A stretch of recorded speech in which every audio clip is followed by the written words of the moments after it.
성경 말씀은 열왕기하 18장 3절에서 8절까지 말씀입니다. 구약 성경 593면 열왕기하 18장 3절에서 8절까지 말씀입니다. 한 절씩 교독하시겠습니다. 히스기야가 그의 조상 다윗의 모든 행위와 같이 여호와께서 보시기에 정직하게 행하여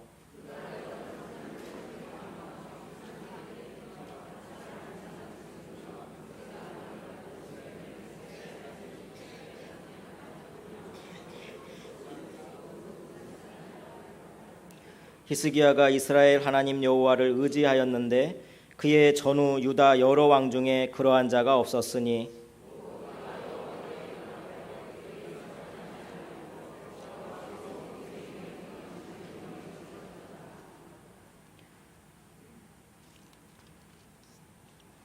여호와께서 그와 함께 하심에 그가 어디로 가든지 형통하였더라. 저가 아수르 왕을 배반하고 섬기지 아니하였고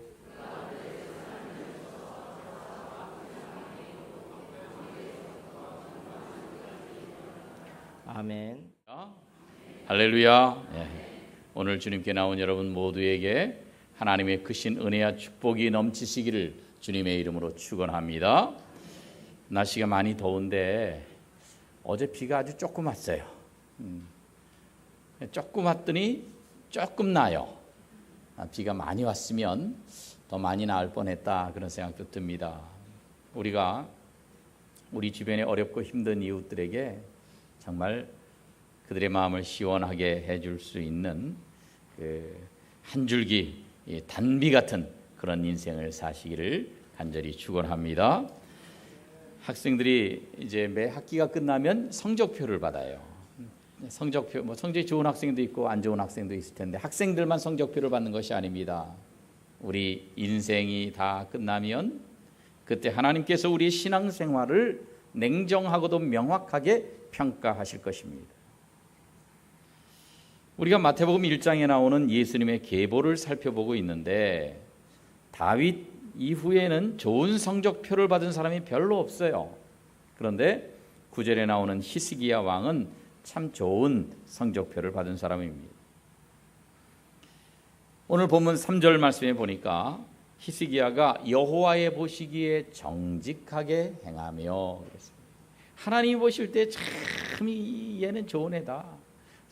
얘는 성적을 매겨도 수미양가에서 수를 매기든지 A나 A 플러스를 매기든지 그런 점수다. 그렇게 하나님이 인정하신 것입니다.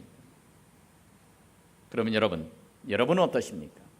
여러분은 하나님이 여러분의 신앙생활에 대해서 성적을 오늘 매기신다고 하면 몇 점이나 받으실 것 같으십니까? 아니면 여러분 몇 점을 받기를 원하십니까? 히스기야가 어떻게 했기에 이렇게 하나님께 좋은 평가를 받았을 것인가? 오늘 그 비결을 함께 살펴보겠습니다. 첫째, 히스기야는 나쁜 환경에서 자랐지만 바르게 성장했습니다. 히스기야가 자란 환경은 영적으로 좋은 환경이 아니에요. 대대로 우상을 섬기는 그런 환경에서 자랐습니다. 자기 아버지가 우상을 숭배했어요. 왕으로서 우상을 숭배하니까 온 백성들이 우상을 숭배했어요. 하나님의 성전은 폐쇄되고 말았어요. 그런 가운데서 자라났지만 그는 바른 신앙을 가졌단 말이에요. 그래서 오늘 본문 5절 말씀해 보니까 히스기야의 전에도 후에도 그 여러 왕들이 있는데 히스기야만은 그런 자가 없다. 하나님이 그렇게 평가를 하셨습니다. 아버지는 영 아니었는데 아들은 기가 막히게 괜찮았단 말이에요. 부전자전이란 말이죠. 그 부모의 좋은 점도 담지만 나쁜 점도 담는다는 거예요. 그런데 히스기야는 그러지 않았습니다.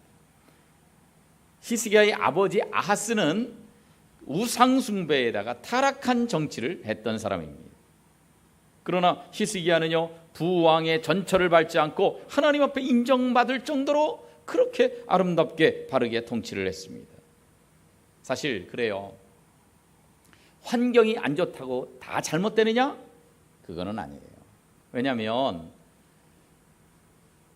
똑같이 가난한 집인데도 어떤 애는 우리 집은 가난해가지고 뒷받침을 못 해준다 그리고 공부를 안 해버리는데, 어떤 애는 가난한데도 열심히 공부해가지고 뛰어난 사람들이 되는 경우들이 꽤 있어요. 또요, 옛날에는 결손 가정이라고 많이 불렀죠. 그 가정 환경이 이게 안 좋은 거예요. 그런 가운데서는 이 애들이 삐뚤어진다 뭐 그런 어떤 그 고정관념이 있었는데, 그게 아니에요. 어떤 데서는 삐뚤어지는 애도 있지만 어떤 애들은요, 그 가운데서 바르게 자라는 애가 있어요. 군대 가면 힘들죠. 그러나 군대에서 똑같이 힘든데도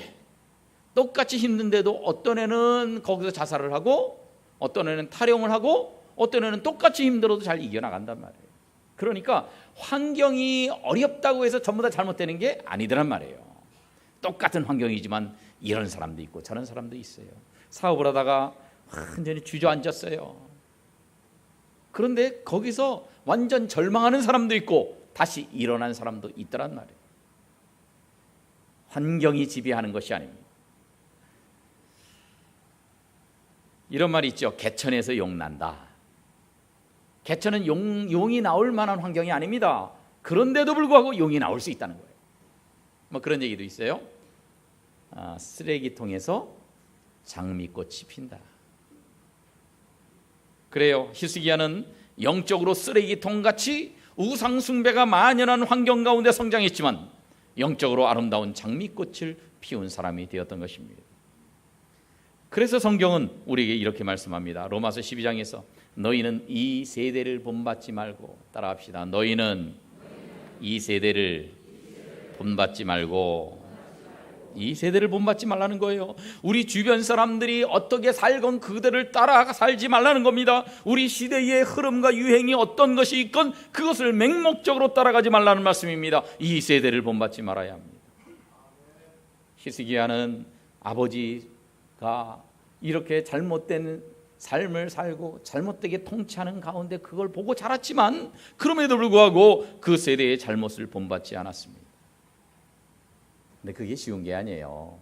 왜냐하면 어려서부터 우상숭배하는 거 보고 자랐거든요. 어려서부터. 그러니까 계속 그걸 보고 자랐기 때문에 우상숭배가 당연하다 생각할 수 있어요. 그거를 완전히 없애버리는데 앞장서는 거 쉬운 일이 아닙니다. 그런데 히스기야는 그렇게 했습니다. 오늘날 우리 세대가 어지럽습니다.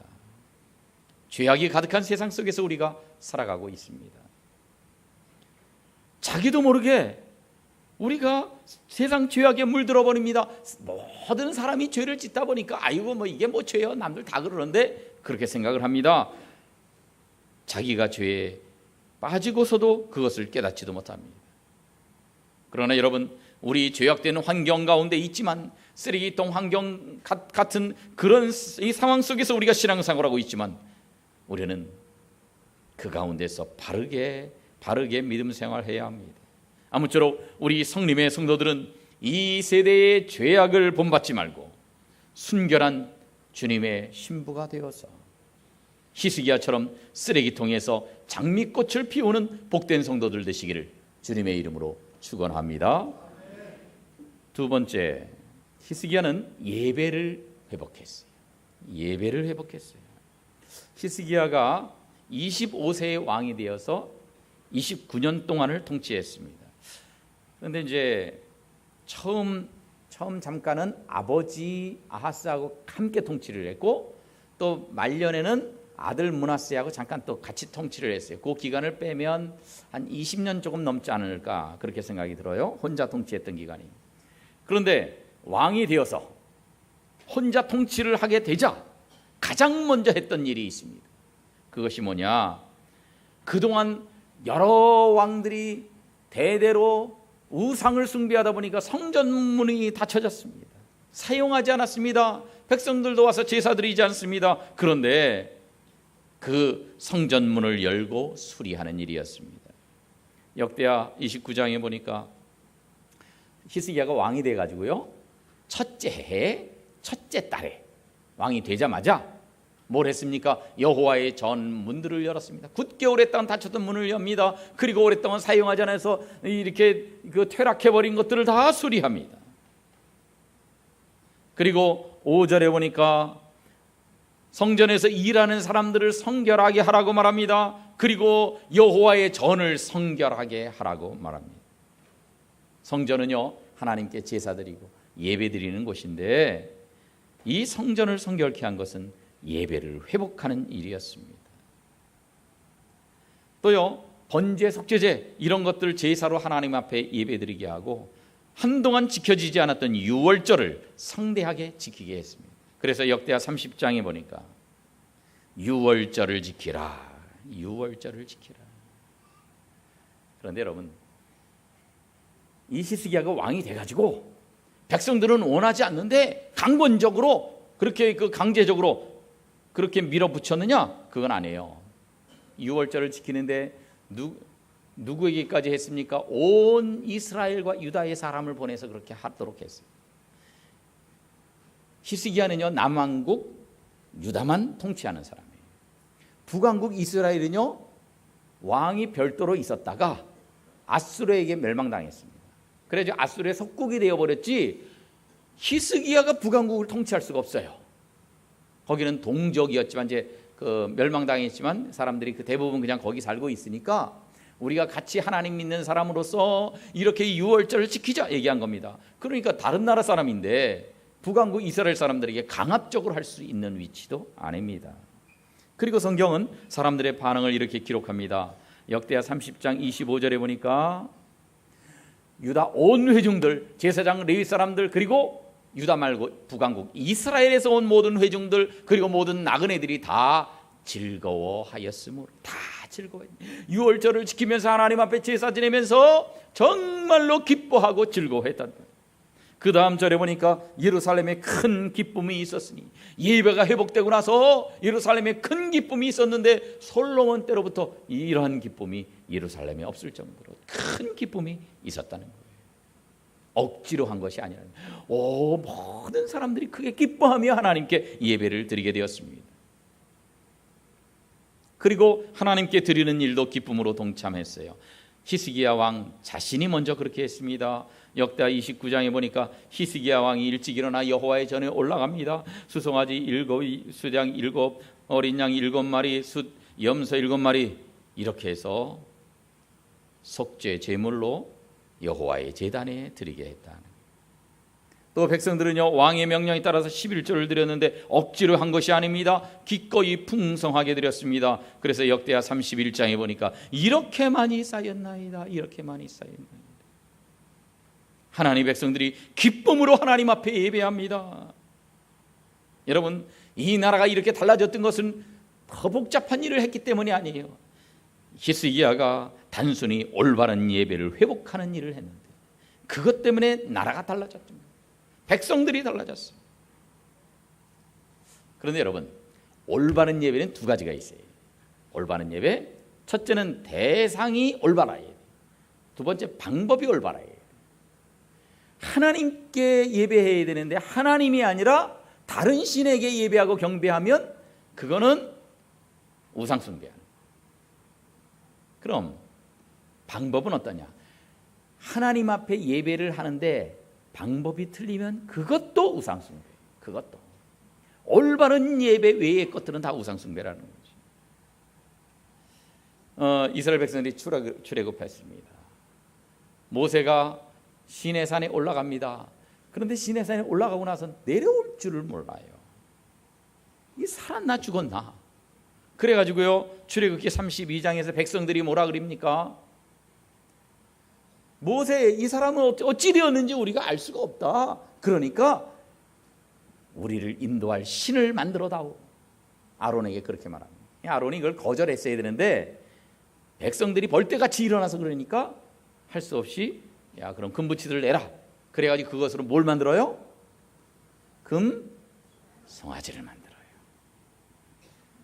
그래서 4절에 보니까 금송아지를 만들어서 뭐라고 말합니까? 이는 너희를 애굽 땅에서 인도하여 낸 너희의 신이로다.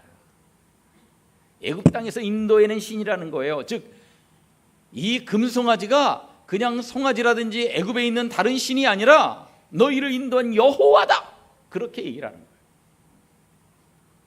그래서 그 다음 절에 보니까 아론이 뭐라고 공포합니까? 내일은 여호와의 절일이니라, 여호와의 절기다. 그래서 그 앞에서 뛰놀며 그 앞에서 춤추고 그러다가 많은 사람들이 죽게 됩니다.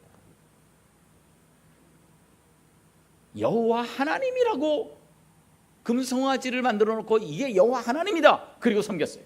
하나님 말고 다른 신을 섬기려고 했던 것은 아닙니다. 그런데 방법이 잘못되니까 이것도 우상 숭배다.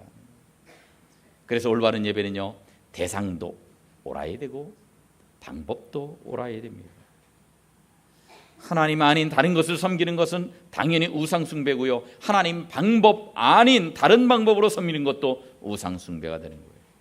히스기야는요, 우상을 버리고 제대로 하나님을 섬겼습니다. 그리고 하나님을 섬길 때에도 올바른 방법으로 그렇게 예배하고 섬기게 되었습니다. 그래서 성전의 예배가 회복됐어요. 여러분, 예배를 회복하는 것이 얼마나 중요한 일인지 모릅니다. 여러분 심령에서 예배에 대한 회복이 있어야 돼요. 예배가 다시 살아나야 돼요. 그냥 늘 습관적으로 드리는 예배에서 끝나면 안 됩니다. 우리 예배가 살아나요. 이 예배가 얼마나 소중한지 몰라요, 여러분. 이런 화분이나 꽃꽂이에 물이 없으면 어떻게 돼요? 시들어요. 그래가지고 이렇게 이파리가 그냥 파랗다가 누래지면서 후두루두루두루해요. 시들어요. 그냥 또 내버려두면 죽어버립니다. 그런데 물을 시들었을 때 물을 주면요, 시들었던 게 다시 힘을 얻고 다시 푸르르게 되고요, 다시 자라게 됩니다. 그래서 SBS에서 무슨 구호가 있잖아요. 물은 생명이다. 따라합시다. 물은 생명이다. 물은 생명이다. 그렇습니다. 아무리 좋은 나무도 아무리 비싼 꽃도 물이 없으면 죽게 돼 있어요.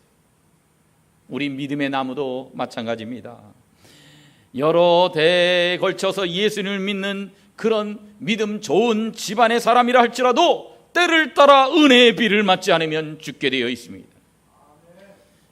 아무리 믿음이 좋은 사람도요, 몇 달간 교회 나오지 않으면 영혼이 말라서 쓰러지게 되는 것입니다.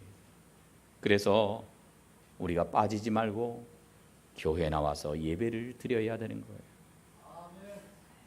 이런 화분의 나무가 물을 공급받아야 사는 것처럼요, 우리는 교회에 나와서 은혜의 비를 흠뻑 받아야 살게 되는 줄로 믿으시길 바랍니다.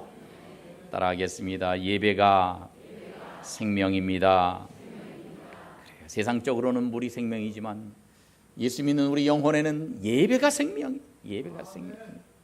옆에 있는 분들에게 인사하겠습니다. 예배가 생명입니다. 그리고 또 인사하겠습니다. 예배를 회복합시다. 예배를 회복해야 돼요. 지금 우리 눈에 보이지 않지만 예배드리는 지금 이 시간에도 이미 하늘의 문은 환하게 열려 있습니다.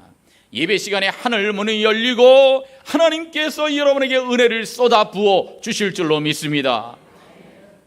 예배 시간에 목마른 영혼이 만족하게 되고, 예배 시간에 시들은 영혼이 푸릇푸릇하게 되고, 예배 시간에 힘없는 영혼이 힘을 얻게 되는 것입니다. 사랑하는 성도 여러분, 여러분에게 예배가 회복되시기를 주님의 이름으로 축원합니다. 우리가요, 주일을 귀히 여겨야 돼요. 주일날을 귀히 여겨야 돼요. 예배를 목숨같이 지켜야 됩니다. 모든 집회에 열심히 나와야 됩니다. 예배 시간에 딴 생각하고 그러면 안 되고, 예배 시간에 휴대폰을 계속 보고 있으면 안 되고, 마음을 다해서 예배드려야 돼요. 예배가 살아야 우리 영혼이 살아납니다. 히스기야가 예배를 회복했을 때에 히스기야를 사랑하시고 복을 베풀어 주신 것처럼 하나님께서 예배를 회복한 우리에게 놀라운 복을 베풀어 주실 줄로 믿고, 예배가 살아나고 예배가 회복되는 복된 심령들 되시기를 주님의 이름으로 축원합니다. 마지막으로 히스기야는 하나님을 의지했어요. 하나님을 의지했어요. 오늘 본문 5절 말씀에 보니까 따라합시다. 여호와를 의지하였는데 여호와를 의지하였다. 여호와를 의지하였다. 히스기야는 하나님을 의지하는 사람이었습니다. 여기에 사용된 의지하다 하는 단어, 바타흐라고 하는 단어가 있습니다. 이 단어는요, 성경에서 116번 등장합니다. 재미있는 것은 창세기에서 본문 직전까지 6번 사용이 됐습니다. 이 단어가. 그런데 그 중에서 의지한다는 그런 의미로 사용된 단어가 3번 있었어요. 그런데 이 3번이요 전부 다 하나님을 의지하는 게 아니라 뭐 사람을 의지한다든지 이런 다른 걸 의지할 때 사용됐어요. 그러니까 오늘 본문에서 처음으로 하나님을 의지하는 데 쓰인 이 단어는 처음으로 나오는 겁니다. 마치 성경이요 하나님을 의지하는 것에 대한 샘플로 이 히스기야를 소개하려고 하는 것과 같이 그렇게 느껴질 정도로 이 히스기야가 처음으로 하나님을 의지한다는 이 단어가 그에게 적용됐습니다. 그런데 하나님을 의지하는 게 뭐냐? 바로 그 다음 절 5절에 다음 절 6절에 보니까 곧 그렇게 시작합니다. 곧이라는 말은 앞에 의지하는 게 뭐냐 하는 것을 설명하는 겁니다. 곧 그 다음에 뭐라고 돼 있어요? 그가 여호와께 연합하여. 이 연합하다 하는 말은 다바크라고 하는 말인데 이거는요 본래 찰싹 붙어 있다. 찰싹 붙어 있는 조금만 붙고 조금 떨어져 있는 게 아니에요. 찰싹 붙어 있는 거 이 다바크. 신명기 10장에서는 의지하고 이렇게 번역이 되어 있습니다. 창세기 2장에 보면 하나님이 아담과 하와를 짝 지어주시면서 뭐라 그러시냐? 그의 아내와 합하여 연합하여. 그럴 때도 이 부부는 완전히 하나라는 거예요. 완전히 하나로서 싹 달라붙어 있다. 그 다음에 룻기에 보면 이제 시어머니 나오미가 며느리 둘을 떠나라 그럽니다. 오르바는 나오미를 떠나는데 룻은 자기 시어머니 나오미를 붙쫓았더라. 이 붙쫓았다 이 단어가 바로 똑같이 다박. 요즘식으로 번역을 하면 어떻게 번역을 해야 되냐? 그냥 자극적으로 번역을 하면 껌딱지다. 뭐 이렇게 할 수 있어요. 껌딱지다. 완전히 차삭 달라붙는. 또 좀 부정적인 표현이지만 찰거머리다. 찰거머리 같이 붙어 있는. 절대 안 떨어지는 거. 우리가 그래야 돼요. 이제 아기를 낳으면 이제 엄마가 아기 안고 있잖아요. 그러면 아기가요 엄마한테 착 달라붙어 있습니다. 요즘같이 더울 때는 사랑하는 아기도 더우니까 이렇게 떼어놓으려고 그럽니다. 그러면 애가요 엄마 떨어지면 죽는 줄 알고 악을 쓰면서 울면서 엄마한테 와가지고 착 달라붙습니다. 이게 다바크예요. 히스기야가 그랬다는 겁니다. 하나님과 떨어져 있으면 나는 죽을 것 같아서 하나님은 전혀 떨어져 있지 않고 하나님과 가까이만 있는 게 아니라 완전히 찰싹 달라붙어서 하나님만 의지했던 사람이다. 성경은 그렇게 우리에게 가르쳐주고 있는 것입니다. 그는 평안할 때도 하나님을 의지했고요. 아수르가 침략해 올 때도 하나님만 의지했습니다. 이게 중요해요. 하나님만 의지하는 게 중요합니다. 하나님도 의지하는 게 아니에요. 하나님만 의지해요. 딴 것도 의지하고 하나님도 의지하는 게 아니라 하나님만 의지해요. 그 대표적인 사람이 욥이라는 사람입니다. 욥기 1장에 보면 하나님이 사탄에게 말씀하십니다. 내가 내 종 욥을 주의하여 보았느냐. 그같이 온전하고 정직하고 하나님 경외하고 악에서 떠난 자는 세상에 없다. 그랬더니 사탄이 뭐라 그럽니까? 9절에서 욥이 어찌 까닭 없이 하나님이 경외하겠습니까? 하나님이 복 주셔서 재산도 많게 해주시고 뭐 여러 가지 평안하게 해주시니까 그런 거 아닙니까? 그러면서 11절에서 뭐라 그럽니까? 그의 소유물을 치소서. 그러면 주를 향하여 욕할 것입니다. 그런데 여러분 소유물을 다 빼앗아 버렸더니 욥이 하나님 욕했습니까? 안 했죠. 왜 그랬습니까? 나중에는 사랑하는 자식들 잃어버립니다. 그리고 나중에는 자기의 건강마저 잃어버립니다. 그런데도 하나님 원망하지 않고 하나님 찬양할 수 있었던 것은 뭐냐? 그것들을 의지한 게 아니라는 거예요. 물론 재산도 다른 것들도 그에게는 소중했고 그에게 기쁨을 주는 것들이었습니다. 그러나 욥은 하나님만 의지했지 그것들도 같이 의지했던 게 아니에요. 만약에 재산을 하나님과 같이 의지했다면, 하나님도 의지하고 재산도 의지했다면 재산이 다 없어지면 흔들렸을 겁니다. 무너졌을 겁니다. 그런데 괴롭기는 하지만 하나님 원망하지 않았어요. 하나님 떠나지 않았어요. 왜요? 하나님만 의지했어요. 하나님만 의지했어요. 사람들이 어려움을 겪으면요, 신앙이 무너지는 이유가 그겁니다. 평소에는 나 하나님 의지한다고 생각해. 나 하나님 의지하고 있어. 그런데 실제로는 하나님 의지하는 것도 있지만 세상도 의지를 하고 있거든요. 재산도 의지하고 자식도 의지하고 뭐 이것저것 의지하고 내 건강도 의지하고 있다가 그게 무너져 버리면 신앙이 무너져 버려요. 하나님만 의지하는 사람은 어떤 일이 있어도 흔들리지 않는 것입니다. 세상은 다르게 얘기합니다. 세상은 야, 의지하는 게 많을수록 좋다고 말합니다. 한 가지만 의지하지 말고 이것도 의지하고 저것도 의지하고 여러 가지를 의지하라고 말합니다. 그래서 계란을 한 바구니에 담지 말라 그래요. 그건 뭐냐면 이제 한꺼번에 깨지니까, 깨져도, 그러니까 재산을 여러 개로 나눠가지고 포트폴리오를 잘 이렇게 계획을 세워가지고 한쪽에 문제가 생겨도 이쪽을 의지할 수 있고, 이쪽에 문제가 생기면 이쪽을 의지하고, 이렇게 할 수 그렇게 하라고 세상은 우리에게 말합니다. 그러나 성경은 이것도 의지하고 저것도 의지하고 하나님도 의지하라고 말하지 않습니다. 하나님만 의지하라는 거예요. 다른 무엇과 함께 의지하는 것은 하나님을 의지하는 것이 아닙니다.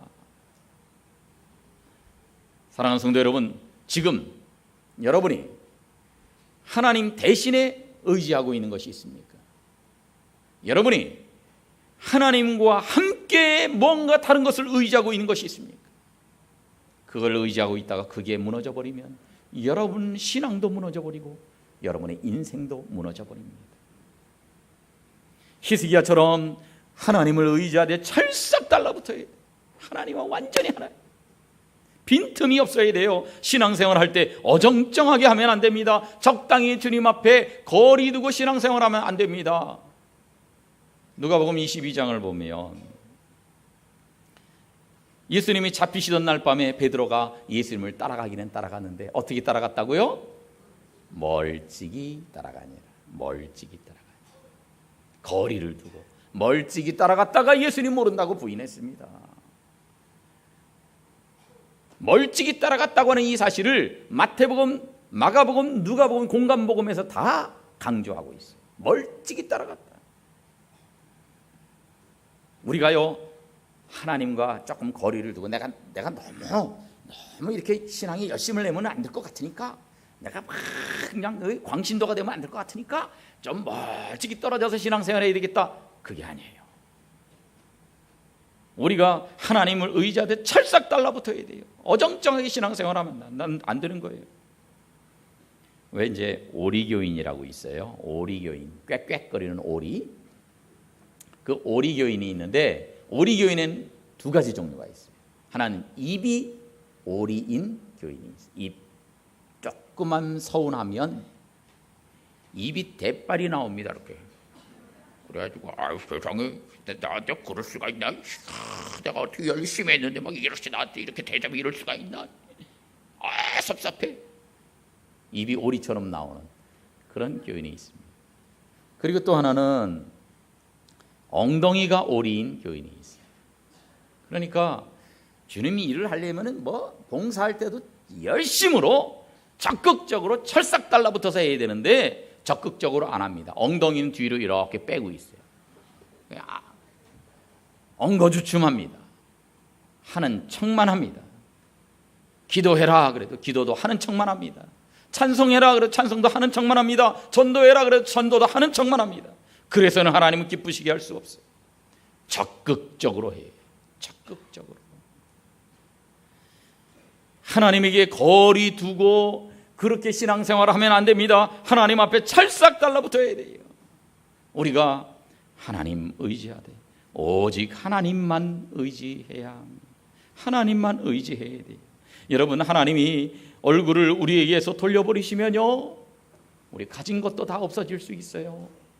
하나님이 우리를 치시면 우리의 건강도 사라질 수 있습니다. 내가 믿는 모든 것들 욕과 같이 다 없어질 수 있어요. 하나님만 의지하면 어떤 어려움이 있어도 이겨나갈 수가 있는 것입니다.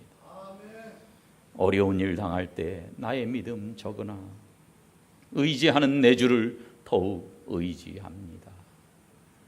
찬송가 543장 1절 함께 찬송 드리겠습니다.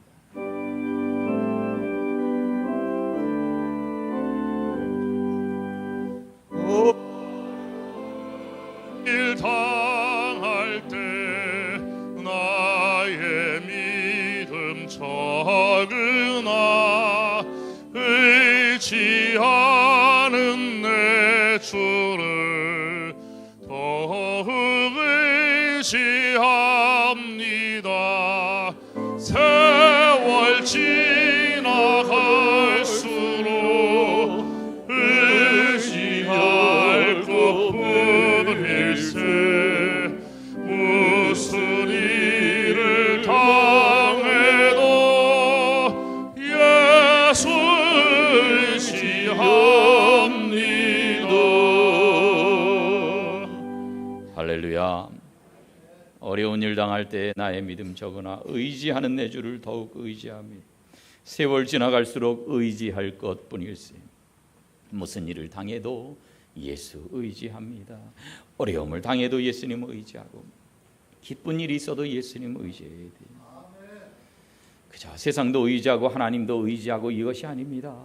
전적으로 주님께 찰싹 달라붙고 히스기야처럼 주님만 의지하는 성도가 되어서 하나님이 히스기야에게 복을 주시고 히스기야를 높이셨던 것처럼 오늘날 하나님을 전적으로 의지하여서 하나님의 사랑과 축복을 넘치도록 받는 복된 성도들 되시기를 주님의 이름으로